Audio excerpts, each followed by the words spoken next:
चमेलीचं तेल घ्यायचं आणि ते महादेवाच्या अंगावर लावायचं.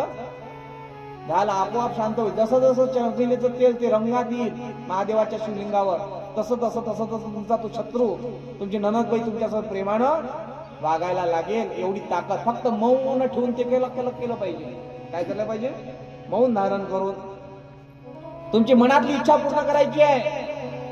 या वर्षी तुम्हाला मनासारखी साडी घेता आली नाही सोयाबीन न पिकल्यामुळे, पण तुम्ही लाडक्या बहिणी आणि तिच्यात तुमचा भाऊही मरण पावला.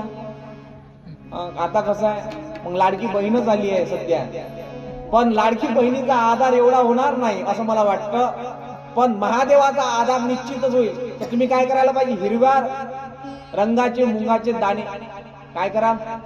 हिरव्या रंगाचे मुंगाचे दाणे महादेवाच्या सोम प्रदोष काळाला जर समर्पित केले तर तुमच्या मनातली मनोकामना पूर्ण होते. त्याची काही साठी मंत्र आहे, मी मंत्र सांगतो तुम्हाला, फक्त हळूहळू जाऊ द्या.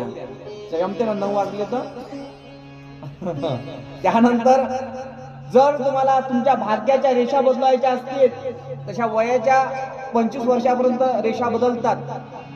हाताच्या रेषा 25 वर्षापर्यंत, 25च्या नंतर बदलत नाही. तिला किती काही घासलं तुम्ही तरी काही जमत नाही. मग जर तुम्हाला असं वाटत असलं का बदलल्या पाहिजे, भाग्यवान व्हायचं असेल तर हरभऱ्याची डाळ महादेवाच्या शिवलिंगावर वाहावी.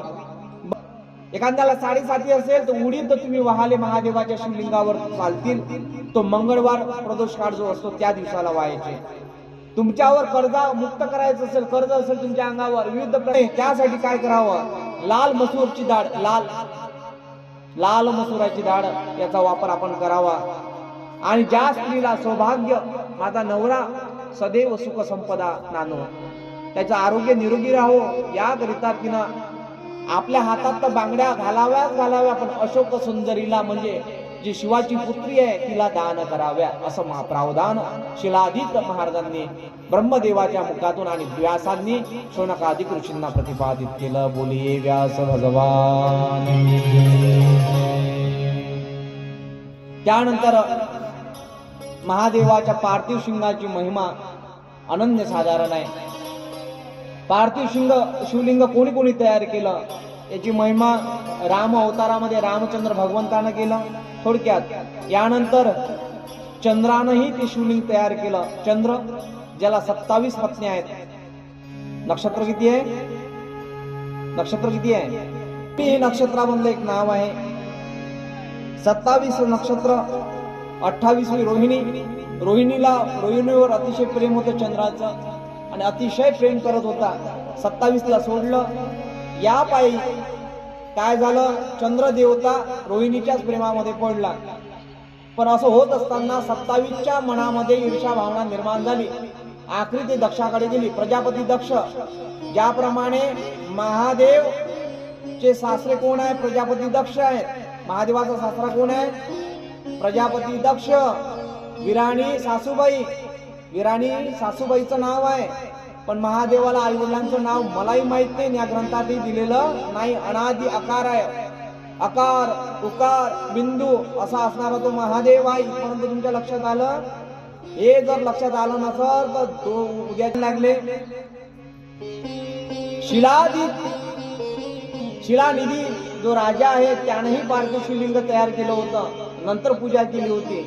इकडे विराणीने पार्थिव शिवलिंगाची पूजा केली होती. आणि याच बरोबर पार्थिव शिवलिंगाला अतिशय महत्व आहे. आपण एका दिवशी पार्थिव शिवलिंगाची पूजा करत असतो. तो दिवस कोणता? सांगा लवकर. नाही सांगा. काजळतीला आपण पार्थिव शिवलिंगाची पूजा करत असतो. रेतीचं काय बनवतो आपण? त्याला पार्थिव शिवलिंग असं म्हणतात. काजळतीला आणत असतो आणि एक आपण प्रदोष काळामध्ये बनवत असतो. जर शिवलिंगात शिवालयाला जाण्यासाठी वेळ झाला कोणत्या कारणास्तव तर आपण घरीही शिवलिंग तयार केलं आपल्या कुंडीमध्ये तरी चालते. शिवलिंगाला आकार द्यावा. त्याचं महत्व काय? त्याला अचल शिवलिंग असं म्हणतात. चल आणि अचल असे 2 प्रकार आहे शिवलिंगामध्ये. जे हालत नाही ते अचल शिवलिंग तुमच्या महादेवाच्या मंदिरात असते. चल जे आपण एका जाग्यावरून दुसऱ्या जाग्यावर नेऊ शकतो ते चल शिवलिंग अशी त्याची महती आहे. पार्थिव शिवलिंगाचं महत्व काय आहे? जर आपल्याला सदैव प्रसन्न राहायचं असेल, आपल्या घरामध्ये प्रसन्न वातावरण राहिलं पाहिजे, पॉझिटिव्ह थिंकिंग हा विचार राहिला पाहिजे, तर हराय नमः हे नाव घेऊन माती उचलावी शिवलिंग तयार करत असताना. त्यानंतर मातीला आकार देत असताना महेश्वराय नमः हा मंत्र म्हणावा. त्यानंतर त्याच्यावर अक्षत वाहताना शंभवेद नमः हा मंत्र म्हणावा. त्यानंतर पूजा करताना शूलपाण्याई नमः हा मंत्र म्हणावा.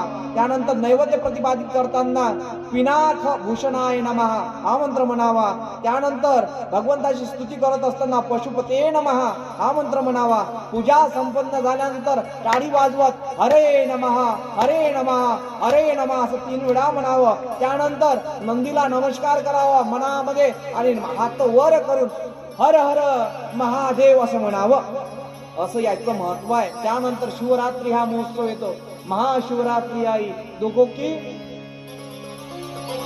की दातरी आई महाशिवरात्री आई.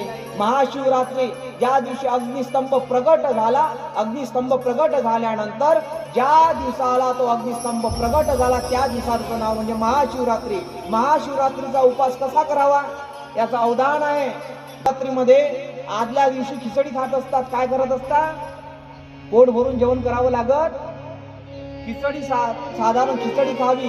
दुसऱ्या दिवशी उपवास चालू होतो आणि उपवास चालू झाल्यानंतर तो उपवास जेणेकरून भगवंताच्या जवळ तो उपवास आपला साध्य झाला पाहिजे. म्हणजे त्या दिवशी पंचाक्षरी मंत्राचा जप करावा.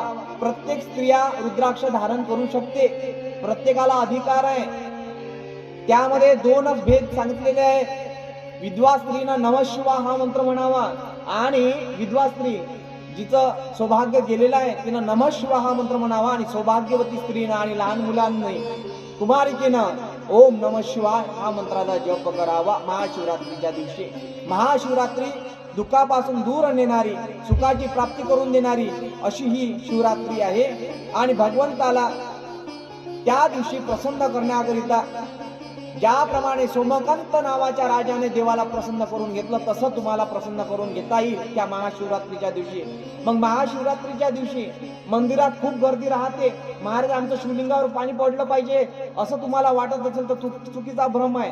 तुम्ही बेलाच्या वृक्षाला 1 गळू पाणी टाकलं तरीच ते शिवरात्री परम पवित्र होते. कारण मी आत्ताच सांगून गेलो, साक्षात महादेवाचं स्वरूप जर पाहायचं असेल तर बेलाचं वृक्ष आहे. नाही बेलाचं झाड असेल तर घरामध्ये एक रुद्राक्ष असेल, त्या रुद्राक्षावर जरी तुम्ही, कारण की साक्षात रुद्राक्ष म्हणजे भगवंताचे नेत्र आहेत, त्या नेत्रावर जरी पाणी टाकलं तरी तुमची पूजा झाली म्हणून समजा ते दोन्ही घरी अशी करावी. एकादशी माणसाला असली पाहिजे. 24 एकादशीचं फळ सांगितलं आहे. जे स्त्री 24 एकादशी करते तिला मुक्ती प्रदान महादेव करतो असं नमूद शास्त्रामध्ये केलं आहे. मारवाडी भजन आहे, त्याच्या आधी एक प्रमाण देतो तुकोबारायांचं. एकादशी अन्नपान श्वान विष्टे समान, जे भोजन करती अधम जनते एक. ज्या दिवशी एकादशीच्या दिवशी जो पुरुष किंवा नारी भोजन करत असेल तसे श्वानाची विष्ठा स्वादिष्ट करत आहे, भोग घेते आहे असं समजावं. म्हणून जीवनात आल्यानंतर एकादशी केली पाहिजे. एकादशीच्या दिवशी नरकाचे द्वार उघडे होतात. एकादशीच्या दिवशी नरकाचे द्वार उघडे होतात. उघडे झाल्यानंतर भूत, पिशाच, दैत्य, दाखूड, रोगड केलेले, आत्महत्या केलेले, घडपास केलेले, एखाद्या बहिण पतीचा जर खून केला असेल असे लोक त्या दिवशी अन्नामध्ये प्रवेश करत असतात. म्हणून त्या दिवशी अन्न सेवन करू नये असा प्रघात आहे. म्हणून एकादशी केली पाहिजे. नसल तर आतापासून पकडा. आता येणारी शिवरात्र आहे, पर्व काळ आहे, चांगला पर्व काळ आहे, आनंदाचा पर्व काळ आहे. ज्यांना कोणाला असं वाटत असेल की मला माझ्या मुलांचं शिक्षण वाढावं, उत्तरोत्तर त्याची प्रगती व्हावी, तर विद्यार्थ्यांना उत्तर दिशेकडे पाहून अभ्यास करायला लावावा. आणि जर येत असेल तर त्याला 11 वेळा जप त्याच्याकडनं ओढून घ्यावा. तो जप म्हणजे मोरी सुधारी सो सब भांती, जासु कृपा नाही कृपा अगाधी असं 11 वेळा म्हणावं. जेणेकरून काय होईल, भगवंताची कृपा त्याच्यावर होईल आणि कृपा झाल्यानंतर त्याचं वळण आचरण सुधरेल. आचरण सुधरलं की तो विद्यार्थी दशेमध्ये येईल आणि दशेमध्ये आला की स्वतः तो अभ्यास करायला लागेल आणि पास होईल. मी अजिबात असं सांगणार नाही बेलाच्या वृक्षाला किंवा बेलाच्या पानाला सहज लावा आणि ते महादेवाच्या याच्यावर लावा म्हणजे तुमचा मुलगा आपोआप पास होईल, मी असा सांगणारा नाही. मी प्रतिपादित उत्तर देणारा मनुष्य आहे. त्या अनुमोदित मी सांगेल तुम्हाला की तुम्हाला जर तुमचा मुलगा मोठा करायचा असेल, सुजलाम सुफलाम त्याच्या हातानं घडलं पाहिजे काहीतरी, आणि तुमचं नाव रोशन झालं पाहिजे, तर त्याला 11 वेळा या जपाचा मंत्र, कोणता जप आहे? मोरी सुधारी सो सब भांती जासू कृपा नाही कृपा अघाती, असा 11 वेळा सकाळी आणि 11 वेळा संध्याकाळी त्याला म्हणावं. आणि त्यानंतर जो मी मंत्र तुम्हाला सांगून राहिलो तसं त्याचं वळण लावावं. कारण की विद्यार्थी आहे, विद्यार्थ्याचे काही लक्षणं असतात.